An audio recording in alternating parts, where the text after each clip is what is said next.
please help me? With a face on the verge of tears, the niece handed me something. It was a simple photo of my brother, her father, at a party with some colleagues. What's wrong all of a sudden? Help you? With what? What are you two doing there? Just as I was about to ask, my sister-in-law intervened with a stern look. I've been looking for you.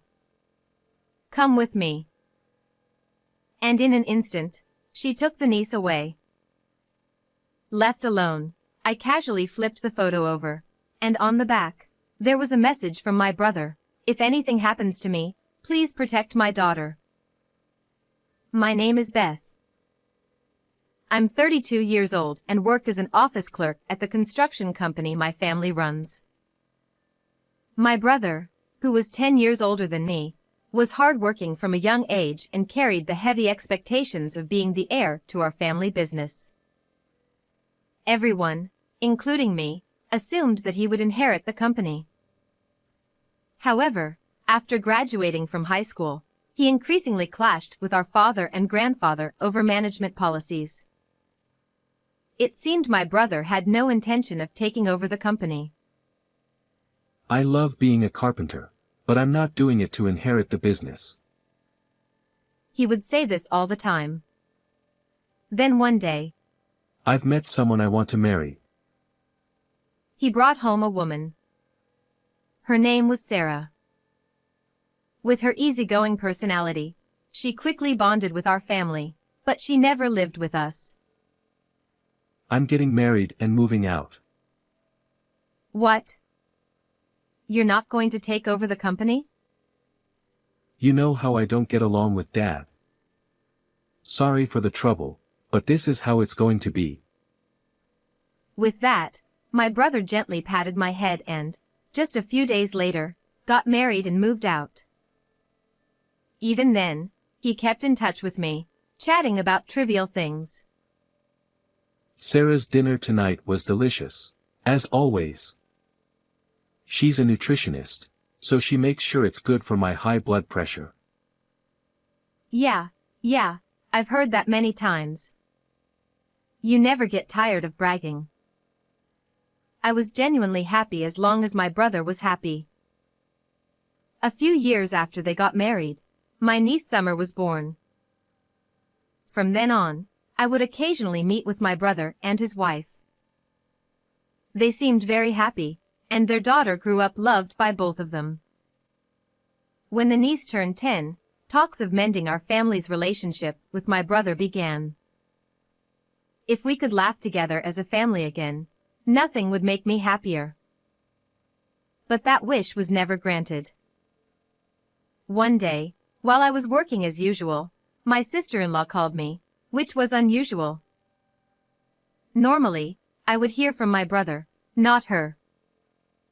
Puzzled, I answered the phone immediately. Hello, Sarah? Oh, Beth. What's going on? It's rare for you to call. Listen calmly. Your brother, he fell from a scaffold while working and was taken to the hospital. It seems he slipped because of the rain. The news was so sudden. It felt like time had stopped, and my mind went blank. I quickly called my parents, who were also at work, and we rushed to the hospital in the pouring rain. When we entered the hospital room, led by a nurse, there was my brother, his skin pale. Seeing him like that made the phone call's content suddenly feel real, and I collapsed to the floor. Brother. The voice that escaped me was so faint, it surprised even me, and the overwhelming sadness only grew stronger. Next to the bed, my sister-in-law cried loudly, not caring who was watching, like the heroine of a tragedy. Her intense sobbing made my tears dry up, and I just stared at her. But for some reason, her behavior seemed off. And next to her, the niece, with a pale face, trembled as if scared, without shedding a tear. Are you okay? She didn't respond, possibly in shock from losing her father. After the wake at our house, while the family was mourning, I quietly cried alone in a deserted corner of the porch. The photo of my brother used for the memorial had been taken recently. He looked a bit worn out, but had a peaceful expression. Did my brother lead a happy life? As I thought about this, the niece's face came to mind. When I last spoke to him, my doting brother joyfully told me about taking his daughter to amusement parks and zoos. The niece must be devastated by her father's death too. Thinking about her feelings, tears welled up again, but then a familiar voice called out to me. Aunt. There she was, with tears brimming in her eyes. Summer? Oh, what's wrong? I wiped my tears and asked, trying to stay calm. Aunt, help me. I'm going to be killed too. What? I couldn't quite catch her words, and as I tried to ask again, she bit her lip and handed me something.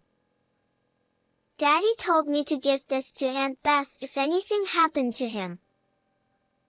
From your dad? It was a brown envelope. It looked a bit worn, as she had been holding on to it for some time. Just then. What are you doing? Startled by the cold voice behind me, I turned around to see my sister-in-law with a stern expression. I've been looking for you. Come here. Mom. Grabbing her daughter's arm, my sister-in-law quickly walked away before I could stop her. She had always been friendly and kind, but now, she seemed like a different person. It's right after her husband died, so maybe it's natural. But the niece also seemed a bit strange. Left alone, I opened the envelope and found a simple photo inside. It looked like it was taken at a party.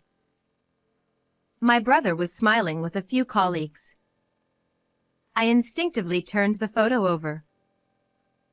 There, in my brother's slightly angular handwriting, was a message. If anything happens to me, please protect my daughter. I widened my eyes, too shocked to speak. I think the niece was asking for help. Could it be related to this photo? I called a friend of mine who's a police officer and arranged to meet the next day. Normally, the funeral would be held the day after the wake, but since the crematorium was unavailable due to a friend's funeral, there was a one-day gap. That extra day allowed us to uncover the truth behind my brother's death. The next morning, when I arrived at the meeting place, he was already there, waiting for me. Sorry for calling you out of the blue. It's fine. I'm off duty today. So, what's going on? Well, I explained everything that had happened, and he listened intently. From a police perspective, there's not enough evidence for us to act on this. I see. Sorry, I can't be of more help. But if anything happens, feel free to reach out. Thanks. Just talking to you helped me clear my mind. Even after parting ways with him, I kept thinking about the meaning behind the photo my niece gave me. But no matter how many times I looked at it, the meaning of the photo and my brother's message remained a mystery. How can I find more clues? This message alone doesn't tell me enough. If I could ask the niece directly, I might learn more, but I had a feeling my sister-in-law would interfere again. Just then, an idea struck me. If I look through my brother's belongings, I might find some clues. Unable to wait any longer, I headed to my sister-in-law's house. Sorry to bother you at such a busy time. I was worried about you and Summer. Thanks for coming. She is in her room. But let's leave her alone for now. She's feeling down after losing her father. As she spoke, my sister-in-law invited me into the living room. She had always kept the house spotless, but today it felt strangely barren. Huh? There's nothing of my brothers here. And the family photos that were here before are gone too. I looked around, but there was no sign that my brother had ever lived there. I kept scanning the room, hoping to find something of my brothers, when my sister-in-law returned with tea and some homemade snacks. What caught my eye was the light purple bead bracelet on her wrist. It wasn't her style, nor my brother's, so it felt out of place. After taking a bite of the snack and finding it overwhelmingly salty, I quickly gulped down some tea. My sister-in-law tilted her head in confusion. Really? I don't think it's that salty. Her cooking, as a licensed nutritionist, was always delicious, to the point where my brother eagerly rushed home after work just to enjoy it. But something was clearly off this time. Could she have been feeding such salty food to my brother, who had high blood pressure? Since arriving at my sister-in-law's house, an uneasy feeling had been growing inside me. Suddenly, I began to worry about Summer. I want to talk to Summer. She's in her room, right? Just as I stood up to head toward Summer's room, my sister-in-law intervened. No, you can't see her. What? Why not? I'm sorry, but you need to leave. We're busy preparing for the funeral. She grabbed my wrist, forcibly pushing me out into the hallway and then out of the house. As I stood there, pondering my next move, Summer appeared at a second-floor window. She placed a finger to her lips, signaling for silence, and tossed something down to me. It was a small key, wrapped in a cute notepad paper. The note read, "This is the key to the storage room. After you use it, hide it under the flower pot so it won't be found." I silently gave Summer a thumbs up, and she nodded before quietly closing the window. I snuck around to the backyard, and using the key Summer gave me, I unlocked the storage room. Inside, I found a large collection of my brother's belongings. Among them, I discovered a diary. My brother had always been diligent about documenting his daily life, even back when he lived with us. This is. As I read the diary, I found content that was hard to believe. He wrote about how the seasoning in their meals had become increasingly strong. Even when he pointed it out, his wife, the nutritionist, would dismiss his concerns, telling him to trust her expertise. He also mentioned that his health had been deteriorating recently. The diary also revealed the meaning behind the photo my brother had left behind. This is unforgivable. The next day, a large crowd gathered for my brother's funeral, including family members and his work colleagues. When my sister-in-law took the microphone to give a speech as the bereaved wife, I stood up and interrupted her. There's something I need everyone to hear. Beth? What are you doing? Ignoring her surprised reaction, I stepped forward in front of the family. My brother's death, it wasn't an accident. The room buzzed with murmurs, and my sister-in-law's expression turned grim. What are you saying? He slipped and fell from the scaffolding while working. I showed everyone my brother's diary. Everything is written here. My sister-in-law, who normally cooks so well, began making dishes with much stronger seasoning. My brother's health started to decline, and despite his high blood pressure, he was being fed salty snacks and soup daily, with no option to leave anything uneaten. Isn't that strange, Sarah? I don't know anything about that. I was always careful with his meals. I glanced at her, fully prepared for her to deny everything, and then pulled out another piece of evidence. This is the photo my brother left for me.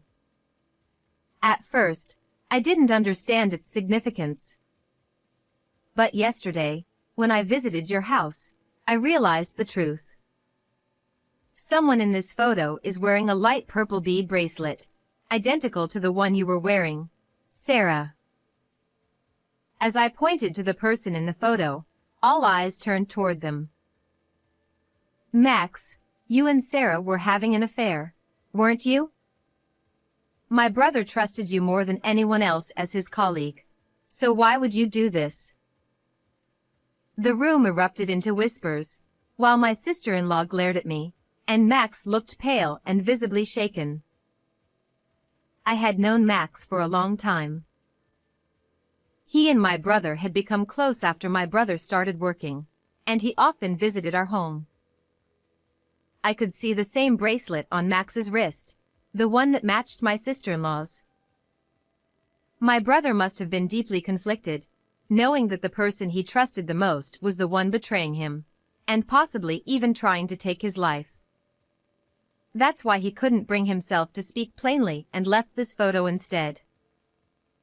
As I spoke through tears, Max broke down, clutching his head. A diary and a bracelet aren't enough to prove an affair or that I had anything to do with his death. She lashed out in anger, but I had anticipated this and continued with more evidence. There's more. My brother checked Sarah's phone and saw emails between the two of you. In them, you discussed how to get rid of him because he was in the way of your relationship. That's nonsense. Is it? It wouldn't be hard to verify. At first, you considered using his high blood pressure to slowly poison him with salty foods, but it was taking too long. Desperate to be with Max, you asked him to stage an accident at the worksite, to push my brother from a height on a rainy day, and to say he simply slipped if anyone asked. Isn't that right? I never said that. It was all his idea. She pointed at Max, trying to shift the blame. Max shook his head in denial. Max, it was raining the day my brother died, wasn't it? Max nodded slightly. Normally, work would be halted on a rainy day, so why? It was just a drizzle, and the deadline was close, so she said we should go ahead. I thought it was an opportunity. My brother trusted you as a friend, right up to the end. I heard someone gulp audibly as Max turned to Summer and fell to his knees, bowing his head. I was led astray by her, and I've done something terrible. I'm truly sorry. Summer looked at him with sorrowful eyes as he continued to apologize, tears streaming down his face. Even then, my sister-in-law kept shouting. I didn't know anything. I'm not guilty. Will you submit the incriminating emails to the police? Max handed over his phone, and at that moment, my sister-in-law finally realized it was over. A police officer, a friend of my brother's who had attended the funeral, arrested them both, bringing them to justice. Afterward, they were given long sentences. Thanks to the efforts of the lawyer I hired, Summer was able to receive $100,000 from the Crime Victims Compensation Program, which helps victims' families regain peace in their lives. Although she was deeply affected by the incident and took time to recover, she eventually became more cheerful after being adopted by me. I vowed to give this child all the love that my brother would have. How did you find this story? Don't forget to subscribe to the channel. See you in the next video.